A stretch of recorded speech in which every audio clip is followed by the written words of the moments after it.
It is time that we need to start to raise the profile of the creative industries as being an important to New Zealand's economic future, and they need to be elevated, and the government needs to pay them more attention.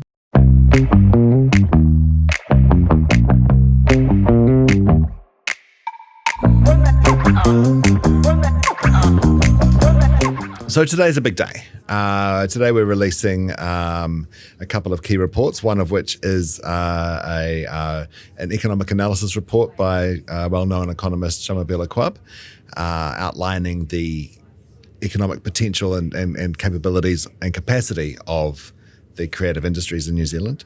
And supporting that research is a report that Toi Mai has produced, a wero to government, industry and business. Why this wero and why now, Claire? So, unfortunately, Toi Mai, along with the other workforce development councils, is being disestablished on the 31st of December 2025. We feel like we've only just hit our stride in terms of the contribution we can make.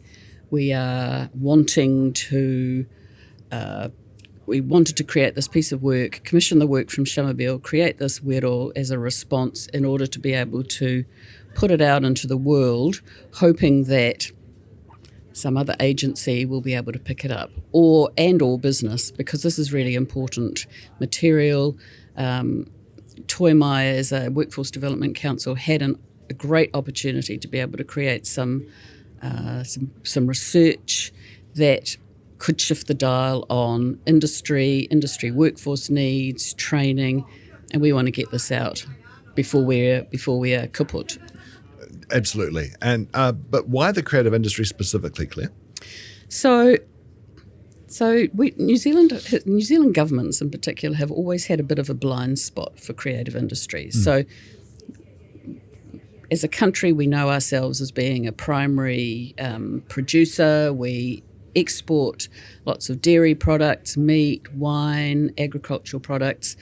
Our economy likes to think of itself as being a primary sector economy, but it will only take us so far. The Minister of Economic Development, Minister of Finance, Nicola Willis, is constantly saying, what more can we do for the economy? How can we grow the economy? How can we improve productivity? Creative industries are sitting there being extremely productive with enormous potential. So if you look at other countries, Australia, Sweden, Singapore, other Nordic countries, even the United Kingdom, advanced economies celebrate their creative industries. They support them. They try and think about how they can grow the workforce, how they can put more government investment into growing their creative industries. New Zealand government's surprisingly about it. Yeah, it's interesting because I do think that we celebrate our success when our industries, when some of our creatives succeed. We're big fans of The Lord of the Rings and the benefits that brought, Lord, Taika Waititi, the Flight of the Conchords, all huge achievers and global successes, and we're thrilled about that. And yet, sort of in the back end, we don't do anything to help more succeed. Yeah, that's right. It's almost like they succeeded naturally because they were just born in this country, and they are exceptional people without question. But it's because of their exceptionality. It's not because there's been a lot of government support behind them. Governments support the creative industries through funding places in universities and polytechs to do creative courses, and now we have the screen production grant rebate that will come back to screen producers and game producers if they produce good work that can then be exported and attract revenue. But that's it. And you look at agriculture, you look at construction. Agriculture has been around for hundreds of years. It's got ministries, portfolios, trade delegations, legislation, science research. It's got a huge infrastructure around it. The creative industries know they're just expected to just muddle along.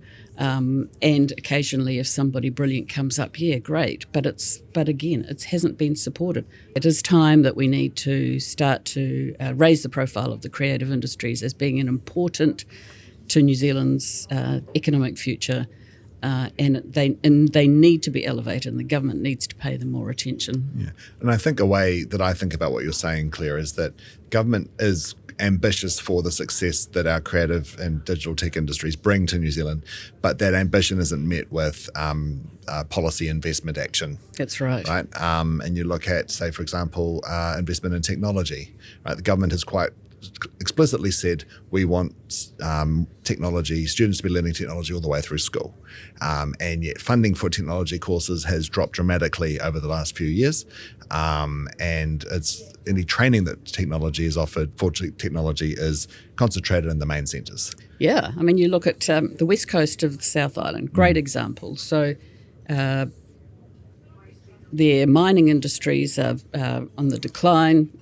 They need to start thinking about what else they can do. Tourism, yes, but technology is a great enabler. It enables people to develop businesses in regions using local talent, but it does require technology training. But if the funding isn't going to, the funding is designed to go to large courses with lots of bums on seats. Yeah. The economics don't stack up, and yet, in terms of what New Zealand needs, it needs to be able to create business opportunities for technologists, for creative technologists in the regions. There's just no joined-up thinking around these things. Yeah. Some of the things that really struck me from the both the Shamobile work and the wero was some of the size of this sector that we're talking about. For example, that the entire creative sector, people working in creative jobs and those in creative industries, generates around $13 billion to the economy. And that's on top of the productivity stats that we hear about, that when adjusted for hours, that people working in the creative sector are earning around producing $346,000 worth of productivity to the economy. So let's talk a bit about one of the main claims in the wero, that main points, that the creative and tech industries are a core economic infrastructure which could underpin our next year of growth. So how is, in your mind, the creative industry's core economic infrastructure for New Zealand? So I think it's about what we need to think about in terms of New Zealand's future. So primary industries are currently only feeding 40 million people worldwide. Government has an ambition to double exports. Even if you doubled that, you'd only get to 80 million people worldwide. I think the stat that we have in the report is that 40 million is something like 0.01% of the world's population. Digital technologies, weightless, can be produced at scale, can reach everybody. This is not my idea, this is Richard Taylor, I have to credit him with this, can reach everybody with a cell phone. We're talking about over 5.3 billion people who own a smartphone. You know, that we need to change our ambition. We need to be thinking, how can we as an economy be thinking about how we can reach billions of people, not just tens of millions, but That's billions. Right. And people are buying, they're hungry for our content, they're hungry for our creativity, right? There's a reason that the companies that are successful are successful. Yeah. The post-production efforts that our industries produce or offer for the world, it's increasingly difficult to see a show with any special effects in it, or prosthetics and makeup, that it doesn't in some way credit a New Zealand company, Weta Workshop, Weta Digital, FX, yeah. Weta FX. And our music's going gangbusters overseas. People love Pacific music, they love New Zealand music, they love New Zealand culture and creativity. And we should be leveraging that. We totally should be. So in the last government before this one, they were going to do a creative industry transformation plan. COVID came along. They put a lot of money into supporting the creative arts because artists were going to be seriously affected by COVID. And then they said, oh, well, we're giving the creative arts enough. We're not going to do an industry transformation plan. So it was dropped. It's just like extraordinary. It's not a either or. It is an and. How can you support creative artists to survive through COVID? And how can the government, how can the taxpayer support the industries to actually thrive and enable New Zealand to grow economically? One of the, I think that's an excellent point, because one of the other key themes in the report is that letting the market organise itself hasn't really worked. Even for traditional industries such as agriculture in New Zealand, we are quite happy to shape markets to help encourage and build and support industries that have a lot of potential and economic value to the country to succeed. So one of the purposes of this wero is to also map out a pathway that the government and industry can take to drive this change, enable this change, and run with it.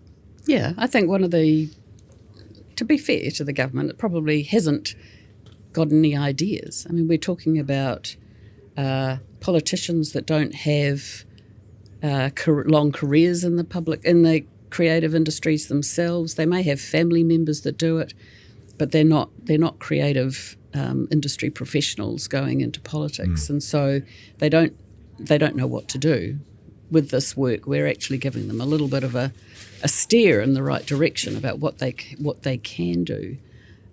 Policy officials and government departments also, they may have a side gig as a musician or as an improv comedian. Great skills. Careers. Great career. Yeah. But they don't Useful. necessarily have the opportunity to bring that into their policy work to be advising governments. We're trying to say, here you go, here's a way to go forward, because nobody is doing it at the moment. I've been trying to do this for a long time, and in the government before the last government, Stephen Joyce, who was then the Minister of Economic Development, I felt he was on the right track. He was finally getting to understand that there was great potential here. But he talked a lot about the dead hand of government. And he said, don't expect government to do this for you, Claire, because it's just going to go into a black hole.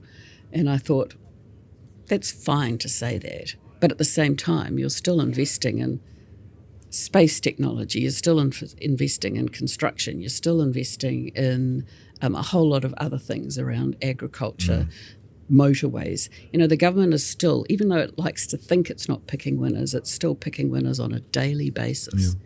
So why should the creative industries miss out?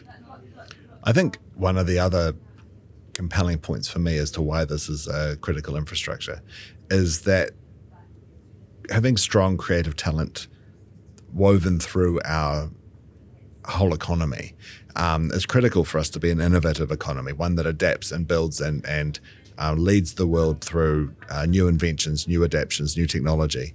The alternative is that we become very good at assembling and repairing things. Yeah, that's right. But not necessarily able to build new things. And as a country that prides itself on the ability to invent and discover and create, that feels like it's something that's in our DNA that we're trying hard to figure out how to leverage, but also not to suppress. So we just had the release of Amplify, the government's strategy for growing the creative arts and industries. How do you see this wero working with that release? So, good question, Stephen. Amplify, let's give the government credit. First government that actually has a creative and cultural strategy, tick. But it doesn't have any money behind it. So, again, let's look at it. Amplify, great, no money, $200 billion of infrastructure at the same time. There is money around, it's just that the government is choosing not to give it to the creative industries. The other thing about Amplify, sadly, was that when it was in its genesis, we were invited to be, as a Workforce Development Council, to support it through the skills and talent pillar.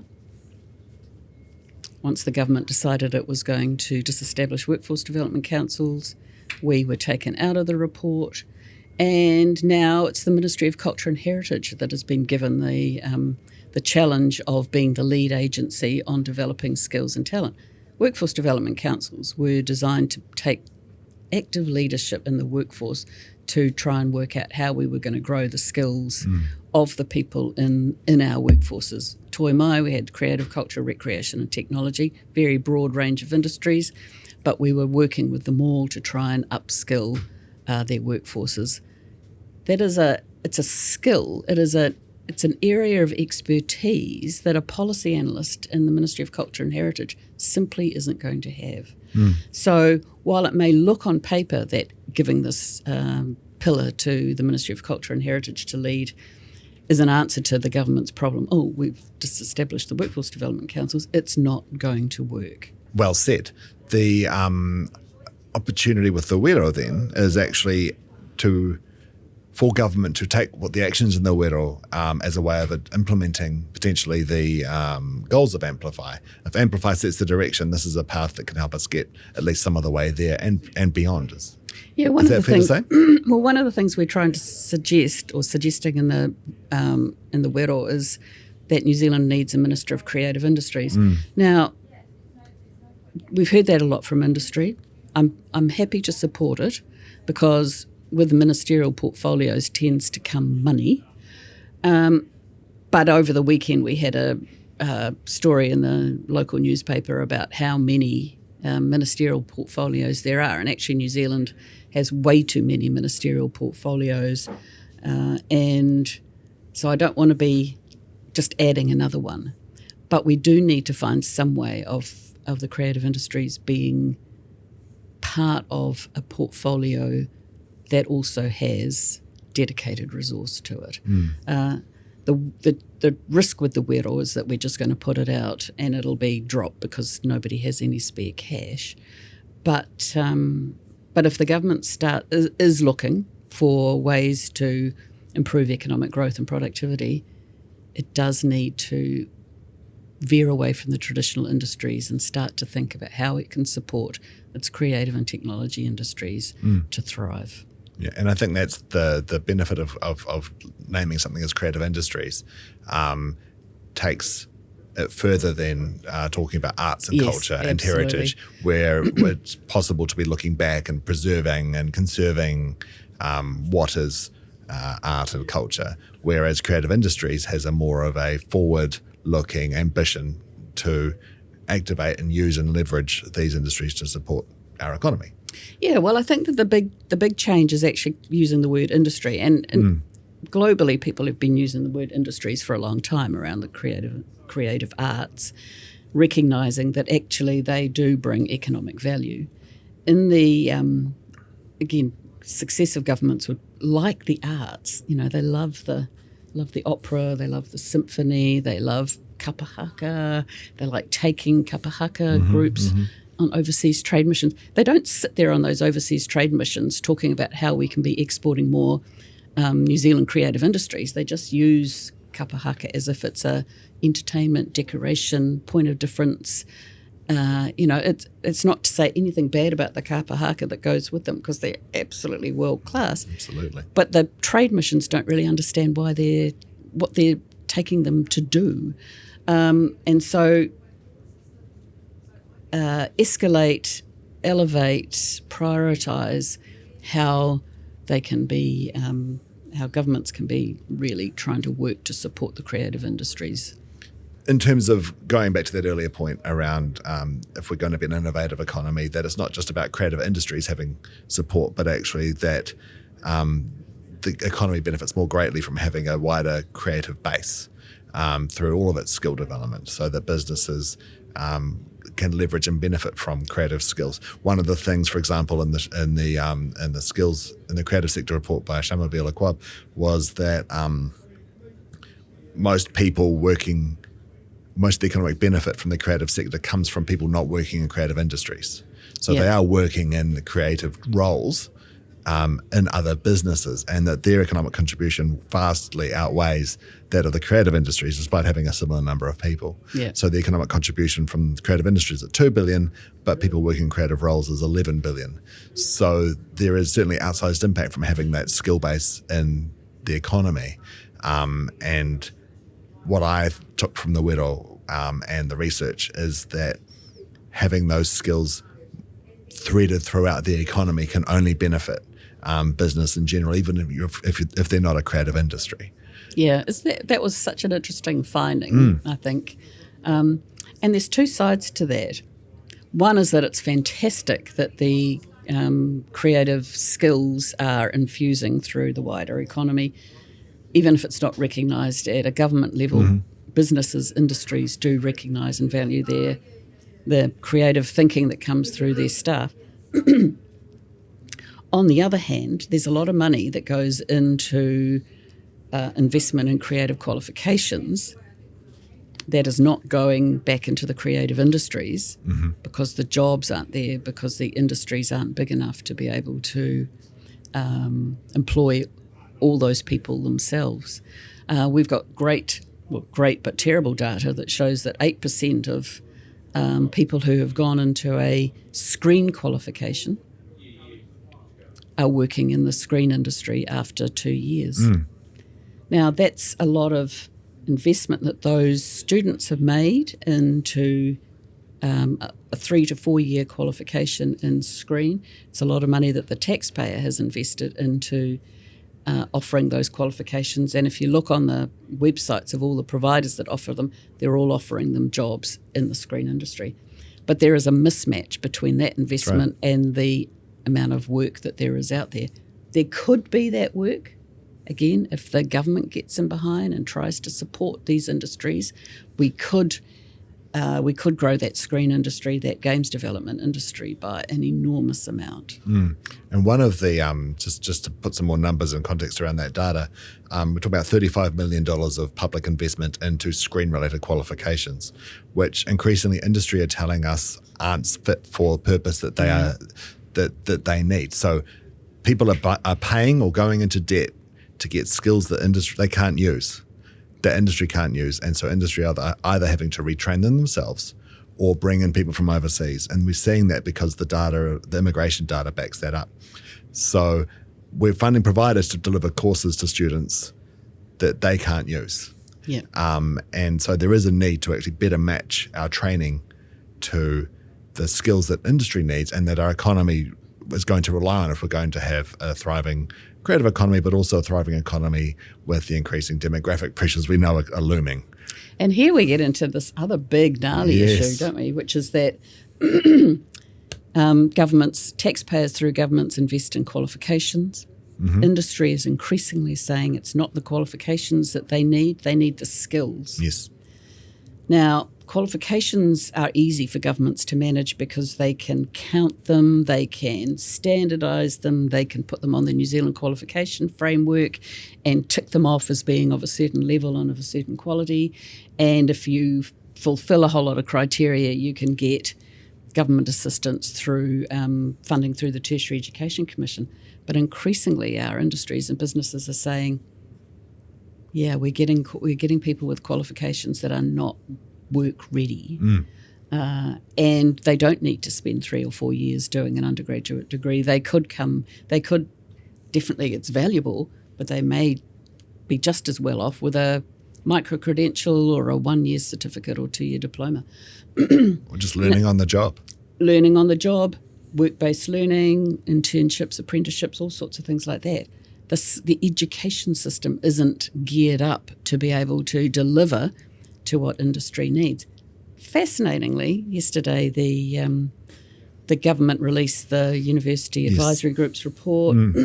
There's a lot in that about universities now moving into the vocational and work-based learning space.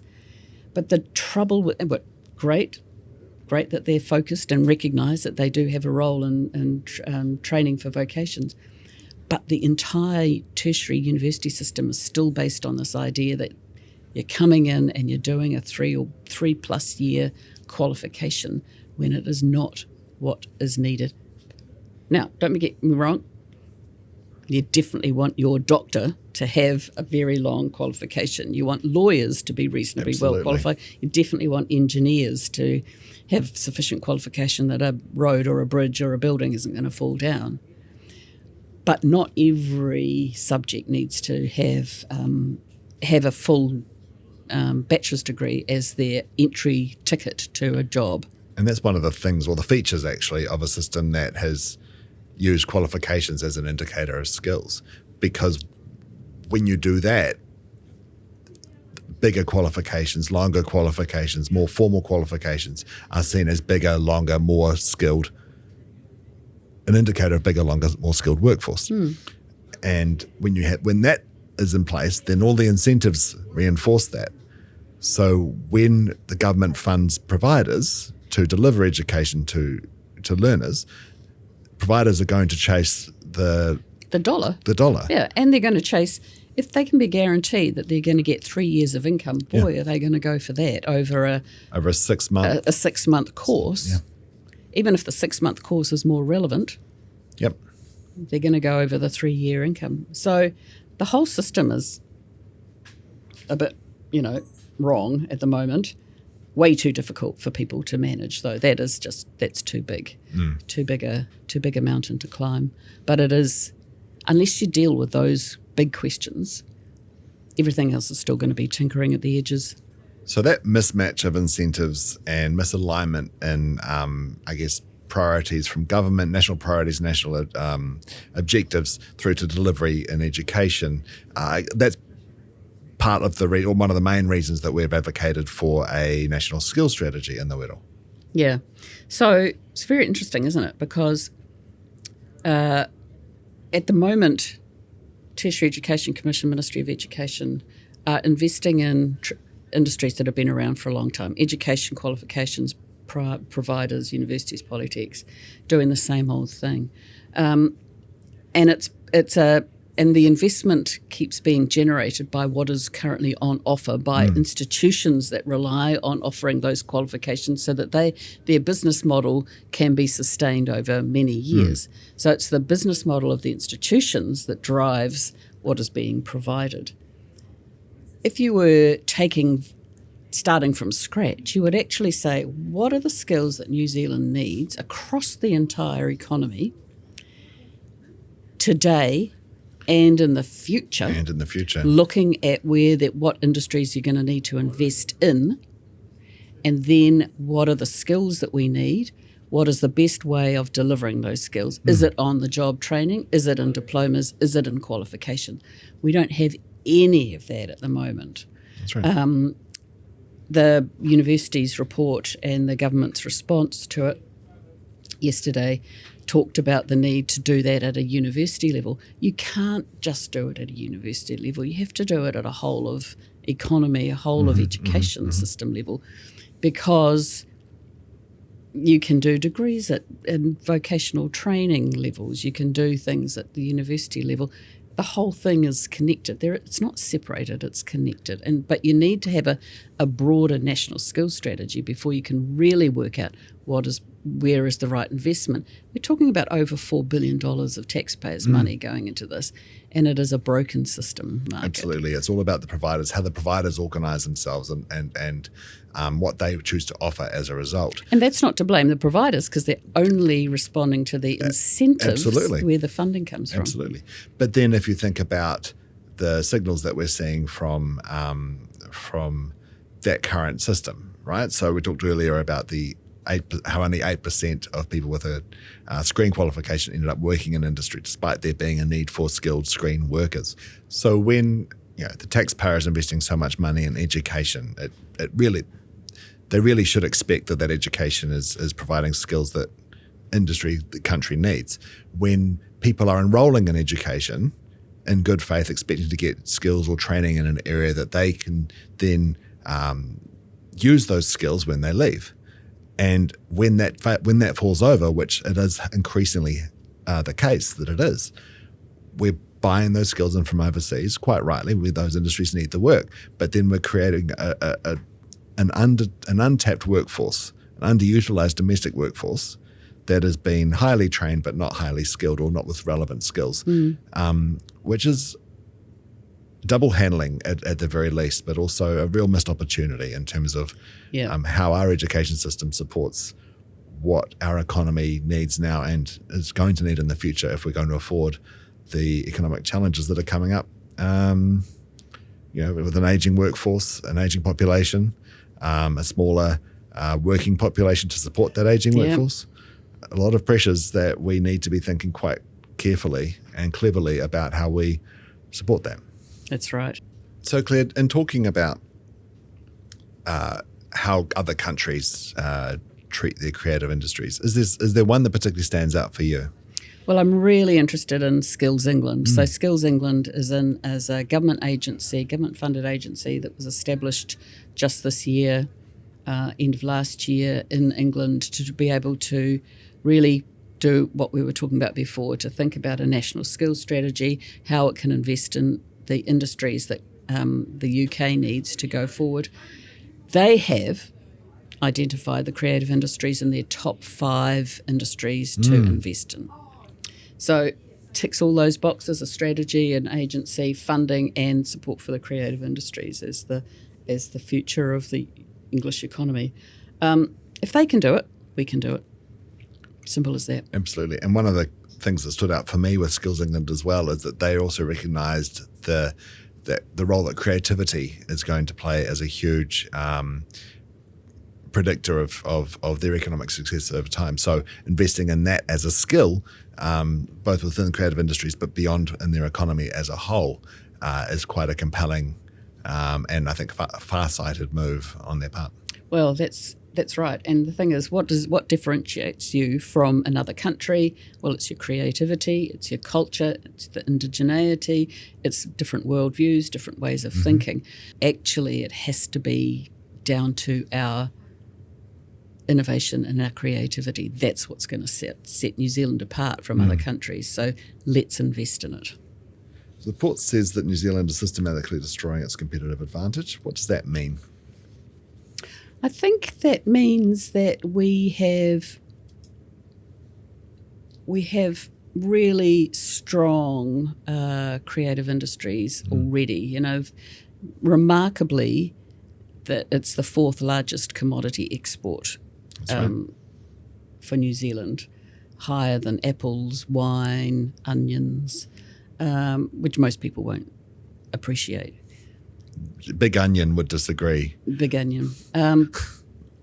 But again, the thing is that's largely due to the perseverance of the businesses and industries that understand the value of this work, not because they have received the same support that, not picking on onions, but I will, the onion industry or the wine industry or the apple industry has received over decades from government. Now, I'm not going to say that life is perfect for those primary industries. I'm sure if they were sitting here, they'd also have a lot of complaints about where they're not getting support. But the creative industries, aside from education and the Screen Production Grant, have received even less. So we're doing really well. We have a highly productive workforce, especially in the areas of game development, post-production, screen. That's right. And it is, and it's just being squandered by a absolute fixation with growing the agricultural sector. The Prime Minister says that National stands for farmers. I mean, I don't hear him saying that National stands for the screen production industry in the same way that he says he's going to stand for farmers, or that the party stands for farmers. We need some advocacy. We need some support. Now, you mentioned at the start, Claire, that Toi Mai won't exist past 31st of December. What do you want to happen with this report and the research that Shamobile has released today as well? Well, there's always a risk in this country that it'll just go to the graveyard of reports of the many parts of the creative sector that have produced reports before that haven't been paid attention to. I think I'd like to hope that the Ministry of Culture and Heritage thinks of it as being of assistance to it when it goes for some budget bids in the future, in the out years, to try and get some support for Amplify, for the need. I'd like to hope that people, the policymakers in the Ministry of Education, the Tertiary Education Commission, use it to start thinking differently. I'd like to think that somebody in the government might pick this up, or the next government, or the government after that, and recognise what is essential for this country, for the economy. I'd like to hope that the industry skills boards that replace us are going to be able to use this information to be able to support their work. However, they have only been funded half the amount that the Workforce Development Councils are doing, so it's highly unlikely that they're going to have the ability to do that. And I'd like to hope that business gets a little bit of a shot in the arm, industry gets a shot in the arm, thinking actually, yeah, we are cool and we are good and we have enormous potential and we can ask for more than we're currently getting. Well, so Claire, where will people be able to find these reports? So easy to find on the Toimai website, which is toimai, toimai.nz. Very simple website, lots of great material there, and all our other research can be found there as well. Well, kia ora, Claire. Thank you very much for your time. Thanks, Stephen.